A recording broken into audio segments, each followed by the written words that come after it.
There's a quiet strength within you. It's not the kind of strength that shouts to be seen.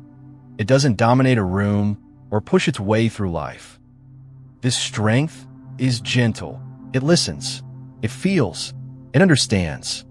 And in a world that praises aggression, speed, and constant doing, this kind of gentle strength is often forgotten. But the Buddha never forgot.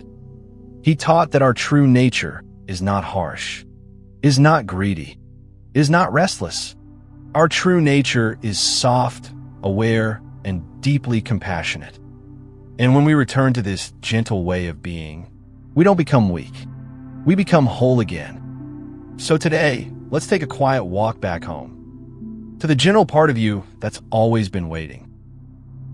1. The noise that covers gentleness. From the moment we're born, the world teaches us to toughen up. Don't cry. Don't be too sensitive. Don't let them see your weakness. We are trained to armor up, to defend, to chase, to compete, to win. But in chasing the world's idea of success, we often lose the very essence of what makes life rich: presence, connection, tenderness. We begin to forget that it's okay to feel. It's okay to care deeply. It's okay to walk slowly in a fast world. The Buddha saw this long before our modern age. He taught that suffering comes not just from pain, but from our resistance to softness, our resistance to simply being. In striving to become someone, we forget we were already something beautiful. We lose touch with our original nature, our Buddha nature, which is gentle, open, and at peace. 2. What is gentle nature in Buddhism? In Buddhist teachings, gentleness is not passivity. It is awareness free from aggression. It is compassion untainted by self-interest. It is wisdom that does not wound. Gentle nature arises when we stop trying to control the world and begin to understand it. When we stop trying to perfect others and begin to accept them. Gentleness is not an act. It is a return. It's returning to your breath, returning to presence, returning to the deep truth that you are not separate from anything.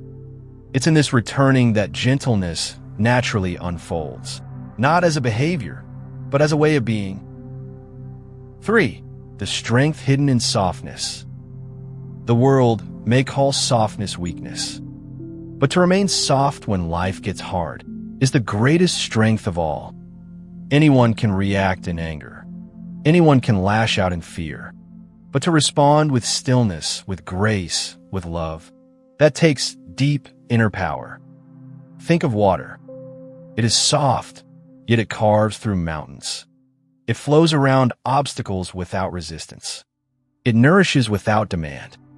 The Buddha said, "Hatred does not cease by hatred, but only by love. This is the eternal rule." And love begins with gentleness. It's a radical act to stay kind in a cruel world. But that's where your freedom lives. 4. Practices to awaken your gentle nature. So how do we return to our gentle nature when life pulls us in so many harsh directions? It begins with small, sacred practices.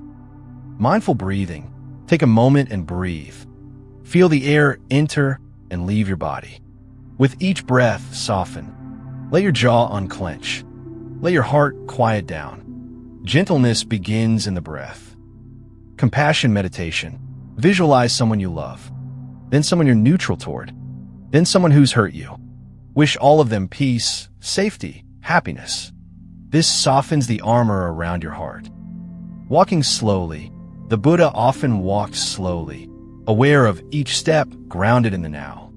In a rushing world, to walk slowly is an act of rebellion, a return to stillness. Speaking kindly. Gentle speech is a form of compassion. Choose words that heal rather than hurt. This doesn't mean being silent. It means speaking from the heart, not the ego. 5. The gentle self and the inner critic. Inside each of us, there's a voice that says, "You're not doing enough. You're not good enough. You need to be stronger, tougher, better." This is the inner critic. But Buddhism teaches us not to fight this voice, but to understand it, to look at it with compassion, to see that it too is suffering, that it too wants peace. The gentle self does not try to silence the critic. It listens without judgment, and in doing so, it dissolves the critic's power.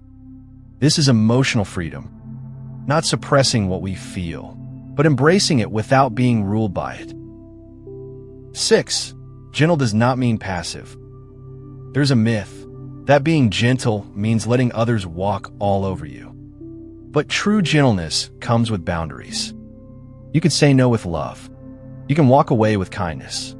You can speak your truth without violence. The Buddha did not shy away from difficult truths. He faced suffering directly, with a quiet, grounded strength. Gentleness is not weakness. It is clarity without cruelty, presence without pride, action without aggression. 7. The healing power of gentle presence. When you sit with someone in pain, and you don't try to fix them, but simply be with them, that is gentle power. And when you do the same for yourself, when you stop rushing to escape your pain, and just sit beside it, you begin to heal. Gentle presence is healing. You don't need to say the perfect thing. You don't need to have the answers. You just need to be fully there. The Buddha's presence was healing, not because of what he said, but because of how he listened, with his whole being. You can do the same. 8. The world needs your gentleness. The world is hungry for what you carry inside. Not more noise, not more fear, but gentleness. Your gentleness is not just for you. It's for everyone you meet. When you live gently, you remind others that they can too. When you forgive, you give others permission to let go. When you slow down, others feel safe to do the same. Your gentle presence is a gift, a ripple that touches hearts without a single word spoken. 9. Stories of gentle power. There's an old story of the Buddha and an angry man. The man insulted him, tried to provoke him, but the Buddha simply listened. Finally, the man said, "Why don't you respond to my insults?" The Buddha smiled and replied, "If someone offers you a gift and you decline to accept it, to whom does the gift belong?" The man stood silent. The Buddha did not need to react. His strength was in his stillness. His power was in his gentleness. And that transformed the moment. 10. Returning to the gentle path. So, how do you return to your gentle nature? You don't need to go on a retreat. You don't need to read more books. You don't need to be perfect. You just need to pause, to listen, to feel. Your gentleness is already within you, waiting to be remembered. Let go of who you think you need to be, and come home to who you already are. Gentle, kind, free. Soften your shoulders. Soften your breath. Soften your heart. You don't have to fight so hard. You don't have to prove so much. You are allowed to be gentle and still be strong. You are allowed to feel deeply and still be grounded. The Buddha showed us that gentleness is not something we acquire. It's something we return to. And in returning, we find peace. We find wisdom. We find a freedom we've been searching for.